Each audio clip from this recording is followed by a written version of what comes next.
The first man I met in prison who made any positive impression on me whatsoever was a fellow inmate, Bimby.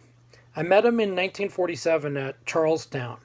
He was a light, kind of red complexion Negro, as I was, about my height, and he had freckles. Bimby, an old time burglar, had been in many prisons. In the license plate shop where our gang worked, he operated the machine that stamped out the numbers. I was along the conveyor belt where the numbers were painted. Bimby was the first Negro convict I'd known who didn't respond to "What you know, Daddy." Often, after we had done our day's license plate quota, we would sit around, perhaps 15 of us, and listen to Bimby. Normally, white prisoners wouldn't think of listening to Negro prisoners' opinions on anything, but guards even would wander over close to hear Bimby on any subject. He would have a cluster of people riveted, often on odd subjects you never would think of. He would prove to us, dipping into the science of human behavior, that the only difference between us and outside people was that we had been caught. He liked to talk about historical events and figures. When he talked about the history of Concord, where I was transferred to be transferred later, you would have thought he was hired by the Chamber of Commerce, and I wasn't the first inmate who had never heard of Thoreau until Bimby expounded upon him. Bimby was known as the library's best customer. What fascinated me with him most of all was that he was the first man I'd ever seen command total respect with his words. Out of the blue one day, Bimby told me flatly, as was his way, that I had some brains if I'd use them. I had wanted his friendship, not that kind of advice. I might have cursed another convict, but nobody cursed Bimby. He told me I should take advantage of the prison correspondence courses and the library. When I had finished the 8th grade back in Mason, Michigan, that was the last time I'd thought of studying anything that didn't have some hustle purpose. And the street had erased everything I'd ever learned in school. I didn't know a verb from a I guess I cut that off. I'll never forget the prison sensation created that day in April 1947 when Jackie Robinson was brought up to play with the Brooklyn Dodgers. Jackie had then his most fanatic fan in me.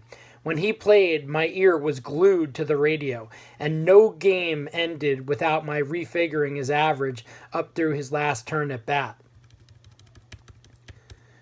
"You don't even know who you are," Reginald had said. "You don't even know the white devil has hidden it from you.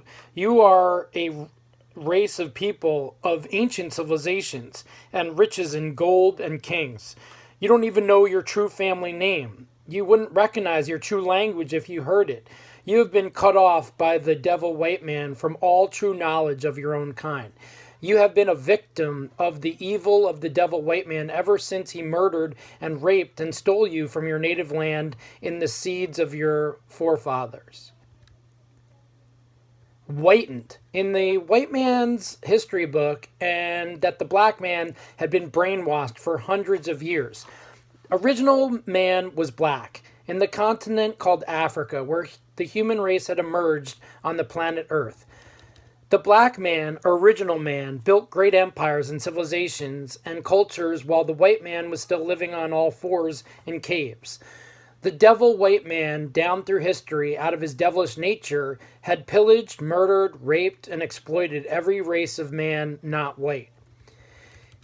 Human history's greatest crime was the traffic in black flesh when the devil white man went into Africa and murdered and kidnapped to bring to the West in chains in slave ships millions of black men, women, and children who were worked and beaten and tortured as slaves.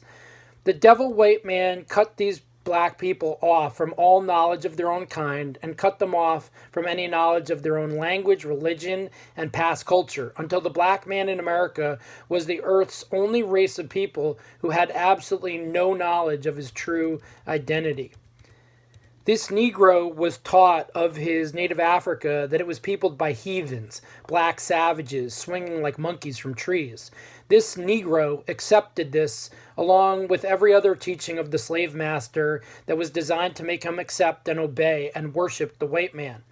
And where the religion of every other people on earth taught its believers of a God with whom they could identify, a God who at least looked like one of their own kind, the slave master injected his Christian religion into this Negro.